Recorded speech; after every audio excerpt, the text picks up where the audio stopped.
Buenas tardes, mi nombre es Tania Ardila. Yo soy estudiante de la Universidad Minuto de Dios.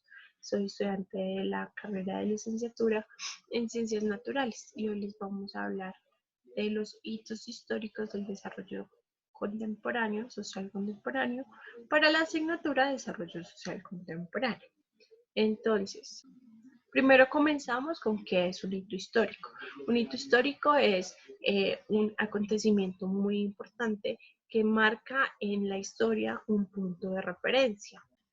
Comenzamos con el hito histórico del siglo XVI, que habla de la época del descubrimiento, en donde hablamos que el mundo prácticamente se partió en dos ideológicamente y se separó, separándose en los bárbaros y los civilizados. Luego de esto comenzó esa gran división entre las metrópolis y las colonias, dándole origen al nuevo hito histórico en 1533 con el Tratado de Tordesillas, el cual fue firmado entre España y entre Portugal. Este periodo se les llamó el periodo de la conquista y la colonia, en donde lo que debían hacer era enviar absolutamente todos sus recursos a países desarrollados. Entonces lo que hacían los países desarrollados era trabajar esta materia prima y después reenviarla para que allí la compraran, pero a un precio muy, muy alto. Y como esta era la única materia prima trabajada, prácticamente era obligatorio que la compraran a estos costos.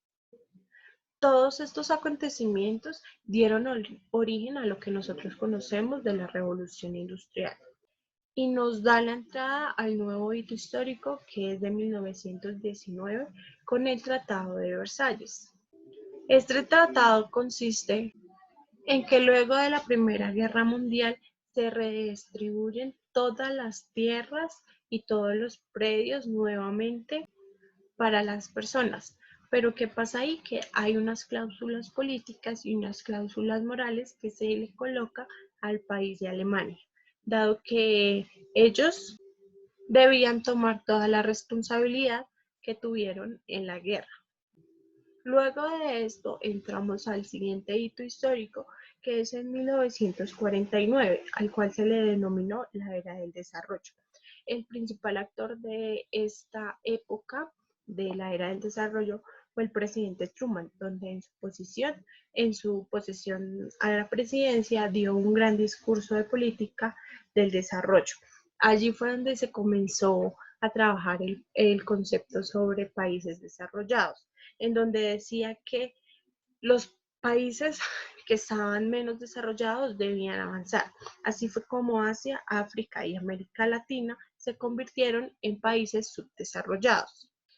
Partiendo de esto, pasamos a la fecha de 1960 con la teoría del despegue, donde su principal actor fue Rothschild, en donde él decía que se les mostraba el camino a los países de tercer mundo que no se habían desarrollado para que se volvieran países desarrollados, en donde se hablaba específicamente sobre la experiencia o material tecnológico para que estos países pudieran surgir en el desarrollo.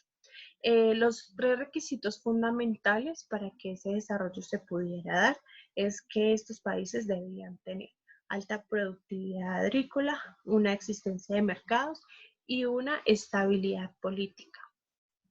Pasamos de esto a un gran hito histórico en el 2003, en donde el Banco Mundial hace un informe sobre la gran diferencia entre los países ricos y entre los países pobres. La mayoría de estas diferencias se dieron en el sector de la salud, donde lo que hizo el Banco Mundial fue presentar el informe diciendo que en la actualidad más de $2.700 anuales eran gastados en los países ricos por una persona a la salud, mientras que en América Latina y países africanos se gastaban aproximadamente $262 o $29, en donde se ve la diferencia que es completamente del 60%. También se hablaba de los países ricos, donde los niños que mueren antes de llegar a los 5 años son aproximadamente 7 de cada 1.000. Y se hablaba de que en los países pobres la cifra asciende al 121.000 por cada día. También se hablaba específicamente del sector de la educación, en donde se decía que el 85% del gasto mundial de la educación en el 2002 fue en países ricos, ya que en la educación primaria los países ricos invirtieron aproximadamente $4.000 por estudiante, mientras que en América Latina se invirtieron $400 y en Asia se invirtieron $38. Pasamos de esto al hito histórico del mercado total, en donde se habla que el mercado es absolutamente todo. Todo se convierte en mercado. Pero entonces, ¿qué sucedería? Que todos los sectores se volverían privados y solamente tendrían acceso a aquellos que pudieran comprar. Por otro lado, podemos hablar de un gran actor que siempre ha ocurrido y fue muy importante en el siglo XX, y es el Papa Juan Pablo II, ya que él fue conocido como el Papa de los pobres. Él siempre peleó por el derecho de las personas, por la desigualdad, porque todas las personas tuvieran una situación de igualdad tanto en educación como en salud. Cabe resaltar que fue el primer papa polaco y que fue uno de los líderes más influyentes por su ayuda en el crecimiento de la doctrina social, dado por todas las obras que él hizo, todos los países que él recorrió. Así que podemos decir que socialmente el Papa Juan Pablo II fue también uno de los actores más importantes. Muchísimas gracias a todos y espero este video les haya servido.